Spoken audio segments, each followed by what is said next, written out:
సుమన్ టీవీలో మీ personal and business promotions కోసం కింది నెంబర్కి కాంటాక్ట్ చేయండి. Hi views, welcome to Suman TV. నేను మీ తారక్. ఈరోజు నేను భగవద్గీత విశిష్టత తెలుసుకుందామని చెప్పేసి విజయ్ కుమార్ శర్మ గారి దగ్గరికి అయితే వచ్చేసానండి. అసలు భగవద్గీత ఎవరు చదవాలి, ఎవరైనా చదవచ్చా, అసలు భారతదేశంలో పుట్టిన ప్రతి ఒక్కరు కూడా భగవద్గీత ఎందుకు చదవాలి అనేది ఒక్కసారి ఆయన మాటల ద్వారా మనం తెలుసుకుందాం. నాతో పాటు మీరు కూడా వచ్చేసారు. సార్ నమస్తే, విజయ్ కుమార్ శర్మ గారు. మిమ్మల్ని కలిసినందుకు నాకు చాలా ఆనందంగా ఉంది. సో మీ మాటల ద్వారా అసలు భగవద్గీత ఎప్పుడు పుట్టింది, భగవద్గీతలో ఎన్ని అధ్యాయాలు ఉన్నాయి, అసలు భగవద్గీత ఎందుకు చదవాలి? ఎందుకంటే ఇప్పుడున్న జనరేషన్కి భగవద్గీత అంటేనే అసలు ఏంటో తెలియదు, అదొక పుస్తకంలాగా చూస్తారు. సో దాంట్లో ఎన్ని అద్భుతాలు ఉన్నాయనేది ఎవరికీ తెలియట్లేదు. ఒక్కసారి మీ మాటల ద్వారా మా సుమన్ టీవీ ప్రేక్షకులకు ఒక్కసారి చెప్తారా? ఓకే, జయకృష్ణ అండి.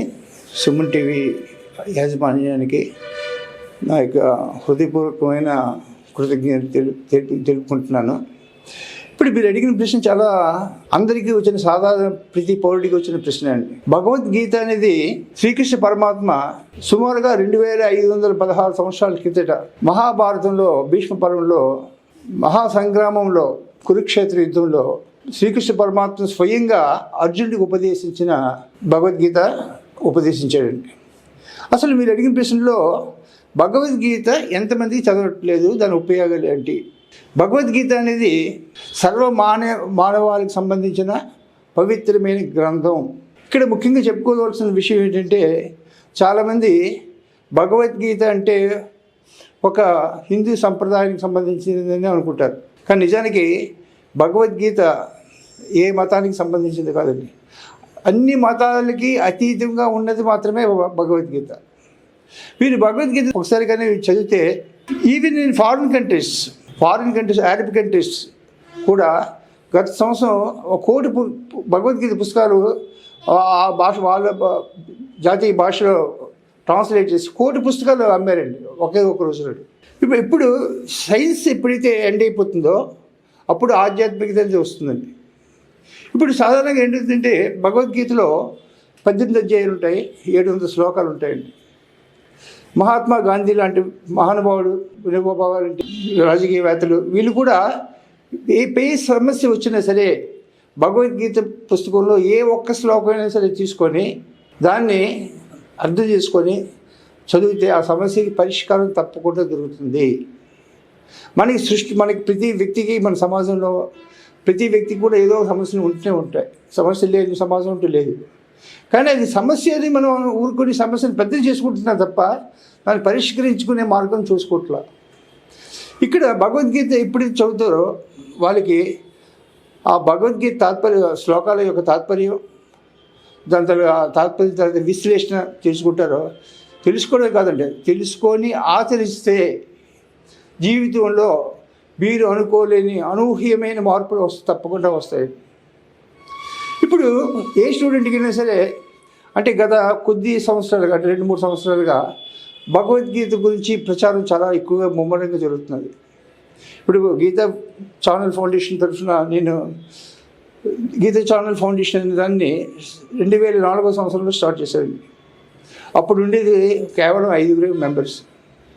ఈరోజు మా గీతా ఛానల్ ఫౌండేషన్ కమ్యూనిటీ గ్రూప్లో 690 మెంబర్స్ ఉన్నారు. కొన్ని వందల మందికి భగవద్గీత నేర్పించడం జరిగింది. వాళ్ళు నేర్చుకున్న వాళ్ళు మిగతా వాళ్ళకి నేర్పడం జరుగుతున్నది. ఈ విధంగా వాళ్ళకి ఏంటవుతుందంటే, వాళ్ళు ఆచరిస్తున్నప్పుడు వాళ్ళకి ఏ సమస్య బాధించదండి, ఎప్పుడు నిశ్చితంగా ఉంటారండి. ఇక మరో విషయం, మనం ప్రతిదీ కూడా సమస్య అనుకుంటున్నాం. మన జీవితం ఒకసారి కానీ మీరు పరిశీలిస్తే, మన పుట్టుక ఏడుస్తూనే పుడతాం. ఏడవకుండా ఎవడు పుట్టాడండి. ఏడవకుండా పుడితే డాక్టర్ 4 పుట్టేనే ఏడిపిస్తే లైఫ్ ఉన్నట్టు.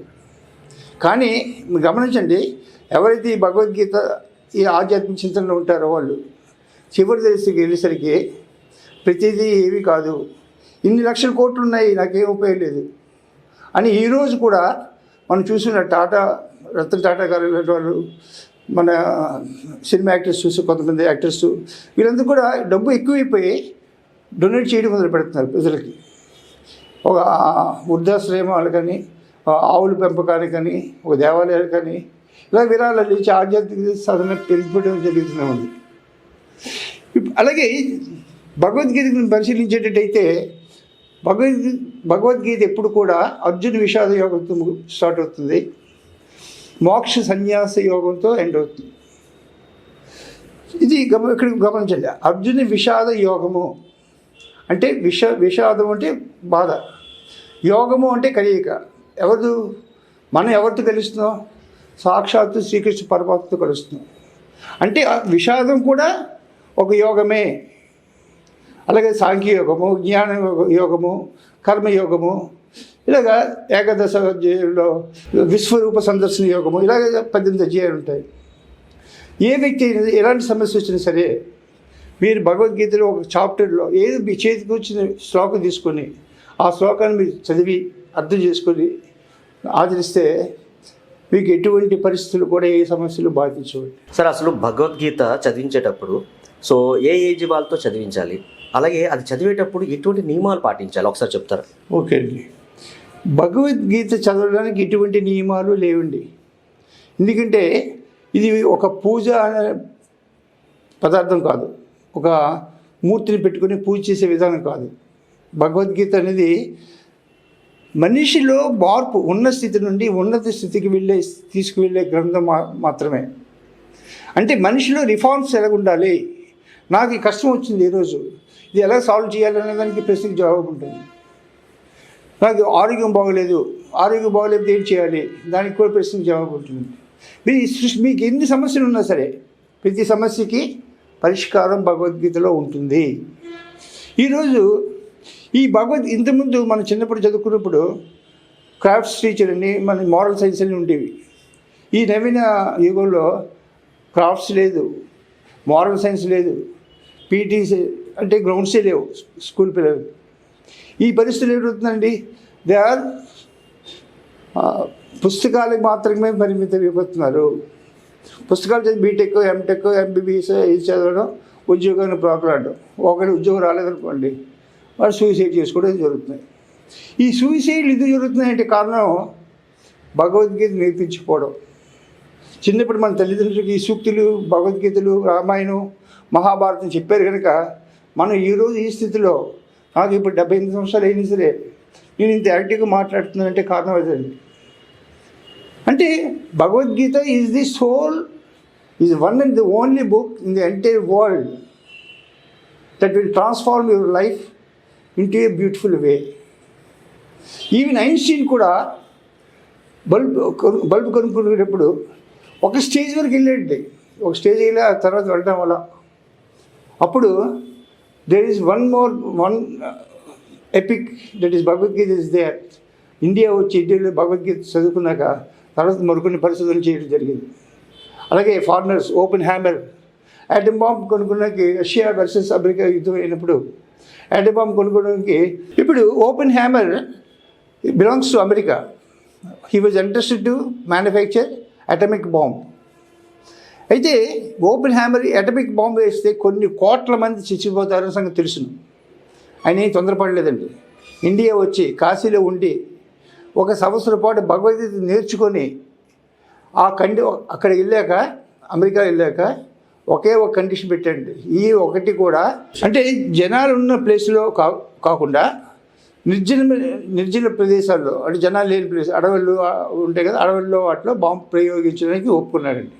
ఆ కాంట్రాక్ట్ అక్కడితో అయిపోయింది, అక్కడ ఆపేశారు. ఆ రోజు ఈ రోజు అటమిక్ బాంబు అంటే తయారు చేయలేదు అమెరికా వాళ్ళు.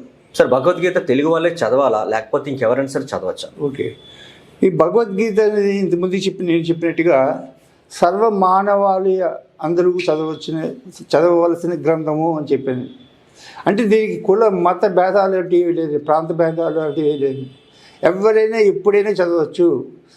మిగతా ఆధ్యాత్మికలో ఒక వెంకటేశ్వర సుబ్రహ్మణ్యం చదవాలన్నా లేదా సత్యనారాయణ చేయాలి, కొన్ని నిబంధనలు ఉంటాయి. కానీ భగవద్గీత విషయంలో అలాంటి నిబంధనలు లేవండి. ఎవరైనా ఎప్పుడైనా చదువుకోవచ్చు. చదువుకొని అర్థం చేసుకోవాలండి, అర్థం చేసుకొని ఆచరించాలండి. అప్పుడు మాత్రమే వాళ్ళకి కావాల్సిన ఫలితం అంటూ వస్తుంది జీవితంలో. ఈరోజు స్కూల్స్లో సూసైడ్స్ ఎందుకు పెరుగుతున్నాయండి? కారణం వాళ్ళకి ఎథిక్స్ లేవు. మనం చిన్నప్పుడు చదువుకుంటే ఎథిక్స్ ఉండేది, ఎథిక్స్ లేవు. చెప్పడానికి తల్లిదండ్రులు లేరు. తల్లిదండ్రులు ఉన్న తల్లిదండ్రులు ఇద్దరు ఆఫీస్కి వెళ్ళిపోతారు. వీళ్ళకి ఏంటో వీళ్ళు స్కూల్కి వెళ్తారు, వస్తారు, ఆయా చూస్తుంది. తల్లిదండ్రుల మీద ప్రేమ ఉండదు. పెళ్ళయ్యాక తల్లిదండ్రులేమో వృద్ధాశ్రమంలో జాయిన్ చేస్తున్నారు. ఇదే ఇతను మళ్ళీ అదే పరిస్థితికి వస్తే పిల్లలు కూడా అదే చేస్తారు కదండి. ఈరోజు మాదక ద్రవ్యాలు పెరిగిపోతున్నాయండి. ఎందుకు పెరుగుతున్నాయండి? కారణం ఎథిక్స్ లేక. సార్, రామాయణం, మహాభారతం ఇలాగ ఎన్నో ఉన్నాయి కదా, మరి భగవద్గీత చదవాలంటారా ఖచ్చితంగా?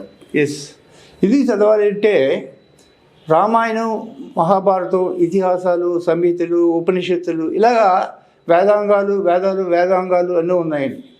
ఇవన్నీ కూడా సామాన్య ప్రజలకు అర్థమయ్యే రీతిలో ఉండవు. ఎందుకంటే మొత్తం అంతా సంస్కృత భాషలో ఉంటుంది. ఇప్పుడు సంస్కృతం అంటే ఎవరికి తెలిసే పరిస్థితుల్లో కూడా లేదు కూడా.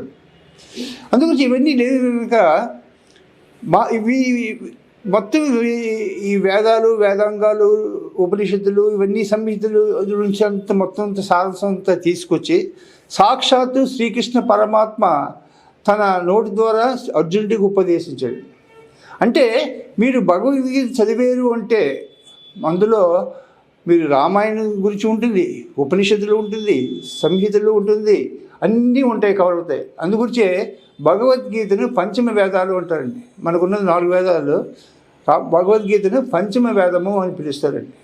భగవద్గీత చదివిన వాళ్ళకి మొత్తం ఎంత చదివితే ఎంత నాలెడ్జ్ వస్తుందో ఆ ఒక్క భగవద్గీతలో ఉన్న 700 శ్లోకాలు చదివితే అంతే తెలివితేటలు వస్తాయండి. ఇక్కడ ఒక విషయం గమనించాలండి. భగవద్గీత చదివినంత మాత్రాన నా పనులు అయిపోతాయి అదే అంటే ఇక్కడ సాధారణంగా మానవుల తలక ఆలోచన విధానం ఎలా ఉంటుందంటే, నేను అరసవిల్లి సూర్యనారాయణ స్వామి టెంపుల్కి వెళ్తే నా ఆరోగ్యం బాగుపడుతుంది, అయితే కనకదార స్తోత్రం 41 రోజులు చదివితే లక్ష్మీ కటాక్షం కలుగుతుంది, ఏదో మరో శ్రీ వెంకటేశ్వర స్వామి తిరుమల వెళ్తే నా కోరికలు తీరిపోతాయి. ఇలాగే ఏం భగవద్గీతలు ఉండదండి. భగవద్గీతలో పూజ అనే పదమే లేదండి. అది గుర్తుంచుకోవాల్సిన విషయం. భగవద్గీతలో పూజ అంటూ ఏం లేదండి. మనిషిలో తనలో ఆత్మారాముడు బయట తీసుకోవడం. ఇప్పుడు దేవతలు వేరు, భగవంతుడు వేరండి. బ్రహ్మ, విష్ణు, మహేశ్వరుడు ప్రధాన దేవతలండి. ఇక్కడ సుబ్రహ్మణ్య స్వామి, విఘ్నేశ్వరుడు, లక్ష్మీదేవి ఇలాంటి వాళ్ళు వీళ్ళందరూ దేవతామూర్తులండి. వరాలు మనిషి కావాలంటే కేవలం దేవతలు మాత్రమే ఇవ్వగలరండి. భగవంతుడు ఎవరికి వరాలు ఇవ్వడు, శాపాలు ఇవ్వడండి. భగవంతుడు కేవలం ఒక సాక్షిభూతంగా ఉంటూ మనం చేస్తున్న కర్మలను బట్టి దానికి తగిన ఫలితం మాత్రమే ఇస్తాడు. ఇది చాలా ముఖ్యమైన విషయం. ఇది ఎవరు చెప్పరు. ఎందుకు చెప్పరంటే ఇది చెప్తే వాళ్ళకి రావాల్సిన ఇన్కమ్ వాళ్ళకి రాదు. ఇది ఆస్పెక్ట్ అండి. ఎందుకంటే ఇప్పుడు భగవద్గీతలో మీకు చెప్పాను కదా, మీకు ఇప్పుడు ఈరోజు స్టూడెంట్స్ కమ్యూనిటీలో ఎందుకు డివైడ్ అవుతున్నది, డైవర్సులు ఎందుకు వస్తున్నాయి. మరి ఏకపత్ని వ్రతం రామాయణంలో ఉంది, అది భగవద్గీతలో కూడా ఉంది. భగవద్గీతలో లేనిదంటే లేదండి. అసలు ఎడ్యుకేషన్ సిస్టంలో ఉత్తరప్రదేశ్ చీఫ్ మినిస్టర్ అతను భగవద్గీతను made it mandatory subject in education curriculum. అంటే మన పాఠ్య పుస్తకాలతో పాటు భగవద్గీత కూడా ఒక క్లాసు, ఒక సబ్జెక్ట్ వాళ్ళు చదివితే కానీ వాళ్ళు నెక్స్ట్ లెవెల్కి వెళ్ళారు. ఇలాంటి రిఫార్మ్స్ మన ఎడ్యుకేషన్ సిస్టంలో రావాలి. కానీ మన కొన్ని రాజకీయ వ్యవస్థలు బట్టి అవి రావటం లేదు. అదేనండి, యాక్చువల్లీ ఇప్పుడు నేను అదే అడగబోతున్నాను. ఇప్పుడున్న జనరేషన్కి భగవద్గీత గురించి అసలు ఏమీ తెలియదు. ఇప్పుడున్న జనరేషన్లో అదొక సబ్జెక్ట్ కింద పెట్టాలంటారా ఖచ్చితంగా? డెఫినెట్గా Bhagavad Gita should be made mandatory in education system. అప్పుడే రాజ్యం, విద్యార్థులు, తల్లిదండ్రులు అందరూ బాగుంటారు. వృద్ధాశ్రమాలు ఉండవు. తల్లిదండ్రులు ముసలి వయసులో 70 సంవత్సరాలు ఉన్నవాడు శ్మశానాల దగ్గర వదిలేసే పరిస్థితులు కూడా ఉండవండి. కానీ దీనికి ఎవరు స్టెప్ తీసుకుంటారు? గవర్నమెంట్ తీసుకోదు. అప్పుడు బాలాంటి ప్రవచనకర్తలు ఎవరు ఉంటారు, చెప్తారు, వింటారు. ఇది ఎలా ఉంటుంది? ప్రవచనం విషయానికి వస్తే ప్రవచనకర్తలు ఏదో సబ్జెక్ట్ గురించి మాట్లాడతారు. నేను భగవద్గీత గురించి మాట్లాడుతున్నాను. అందరూ 100 మంది, 700 మంది, 1,00,000 మంది, 1000 మంది వస్తారు. అందరూ వింటారు. లైవ్ టెలికాస్ట్ అవుతుంది. టైం పాసింగ్గా వస్తే తప్ప ఇంప్లిమెంట్ చేయడానికి రారు. ఎందుకంటే ఇంప్లిమెంట్ చేయడం అనేది కష్టం. మీరు సత్యం మాట్లాడండి, ధర్మాన్ని ఆచరించండి అని నేను చెప్తానండి. మీరు ఆచరిస్తున్నారా? ఆచరించుకుంటే ఎలాగవుతుందండి? మీరు ఇంటికి రైస్ తీసుకొస్తారు, రైస్ తీసుకొస్తే భోజనం పెట్టిస్తారా? రైస్ పెట్టాలి, కుకింగ్ చేయాలి, తర్వాత సర్వ్ చేయాలి. ఒక ప్రాసెస్ ఉంటుంది, ఆ ప్రాసెస్ ప్రకారం చేయాలి. అలాగే భగవద్గీత కూడా ప్రాసెస్లు పెట్టాలి. ఇప్పుడు భగవద్గీత అనేది ఎడ్యుకేషన్ సంబంధించిన విషయం అండి. ఇది ప్రభుత్వం తీసుకోవాల్సిన చొరవ తీసుకోవాలి. కానీ కొన్ని వాళ్ళ రాజకీయ కారణాల వలన ఎవరు పట్టించుకోవట్లేదు. ఇప్పుడున్న సుమారుగా మన ఆంధ్రప్రదేశ్లో 5 ప్రొఫెషనల్ ఉన్నారు. వాళ్ళ ప్రొఫెషనల్ చెప్తూనే ఉన్నారు, ప్రజలు వింటూనే ఉన్నారు, ఎవరు ఆచరించట్లేదు. ఇప్పుడు పిల్లలు పాడైపోతున్నారు, చదువు స్కూల్కి వెళ్తున్నారు, చదువు మార్కులు రావట్లేదు, ర్యాంకులు రావట్లేదు అని ఆలోచిస్తున్నారు తప్పించి అసలు ర్యాంకులు మార్కులు కూడా సంపాదించిన మూర్ఖులు కూడా వస్తాయి. మార్కులు అనేది మూర్ఖులు కూడా వస్తాయి. కానీ పిల్లలకు నేర్పించవలసిన సంస్కారం నేర్పించాలండి. సంస్కారం నేర్పించినప్పుడు వాళ్ళు ఉత్తమ పౌరులుగా ఉంటారు, ఉత్తమ తల్లిదండ్రులకి సేవ చేసే సేవకులుగా మారుతారండి. అప్పుడు వృద్ధాశ్రమం లేని సమాజం మనం కోరుకోవాలంటే ఇలాంటి భగవద్గీత ప్రొఫెషనల్ చెప్పడం, పిల్లలందరికీ మోటివేట్ చేయాలి. దయచేసి ప్రతి వ్యక్తి కూడా భగవద్గీత చేతిలో పెట్టుకోండి. ఆ తల్లిదండ్రులు ప్రతిరోజు వారి పిల్లలకి రోజుకు ఒక్క శ్లోకం నేర్పించండి. ఒక 3 నిమిషాలు పడుతుందండి ఒక శ్లోకం నేర్పించడానికి. ఒక శ్లోకం నేర్పించండి. 2 సంవత్సరాల్లో ఇది కానీ అందరూ ఆచరిస్తే there will not be any old age homes. అది మాది గ్యారంటీగా నేను చెప్పగలండి.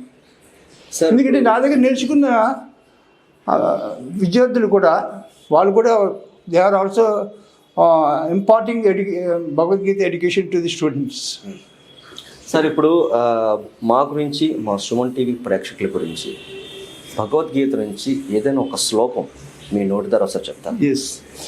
కర్మణ్యేవాధికారస్తే మా ఫలే కదాచన మా కర్మ ఫలహేతుర్భూ నస్తో కర్మ అకర్మణి అంటాడు భగవద్గీతలో, కర్మయోగంలో. అంటే కర్మ చేయడం వరకే నీకు అధికారం ఉంది, కానీ దాని ఫలితం మీద లేదు. అలాగని కర్మలు చేయడం మానకూడదు అని సాక్షాత్ శ్రీకృష్ణ పరమాత్మ చెప్పాడు. అంటే ఒక డాక్టర్ సర్జరీ చేసినప్పుడు నాకు 2 లక్షలు ఇస్తే నేను సర్జరీ చేస్తాను అనడం అకర్మ అవుతుంది, పాపం అండి. అకర్మ అంటే పాపం చేసినట్టు. డాక్టర్ దృష్టి ఇప్పుడు కూడా పేషెంట్ లైఫ్ మీద చూడాలి, అది వాడి స్వధర్మం. అందుకు స్వధర్మే విగుణ అంటూ ఒక శ్లోకంలో అర్జునుడు ధనుర్బాణాలు వదిలిపెట్టి రథం మీద కింద పడిపోయి, కృష్ణ నేను యుద్ధం చేయలేకపోతున్నాను, నా వాళ్ళతో నా గురువులు, నా తాతలు, నా ముత్తాతలు వీళ్ళందరితో నేను ఎలా యుద్ధం చేస్తాను, నాకు ధనుర్విద్య నేర్పిన వీళ్ళందరితో ఎలా యుద్ధం చేస్తాను అంటే చెప్తా. అందుకు అర్జున్ విషాద యోగంలో అర్జునుడు 7 సేనల మధ్యకి తన రథాన్ని తీసుకెళ్ళినప్పుడు ఇప్పుడు ఎక్కడ తీసుకెళ్ళి తెలుసుంటే సాక్షాత్ భీష్మ పితామహుడి దగ్గరికి, కృపాచార్యుడు వీళ్ళ దగ్గరికి తీసుకెళ్ళి వాళ్ళ గురువుల దగ్గర తీసుకెళ్ళి పెంచి ఆపాడు. గురువుల దగ్గర తీసుకొచ్చేసరికి నాకు విద్య నేర్పిన గురువు నేను ఎలా చంపుతాను అని మమకారంలో పడిపోయాడు. మనం కూడా అలాగే పడిపోతుంది. నా భార్య, నా పిల్లలు, నా ఆస్తి, నా ఇల్లు, నా కారు అన్నీ నా ఆఖరికి ఏది రాదండి. అందుకొచ్చే దూర్జటి మహాకవి అంటండి ఒక మంచి అద్భుతమైన శ్లోకం చెప్తాండి.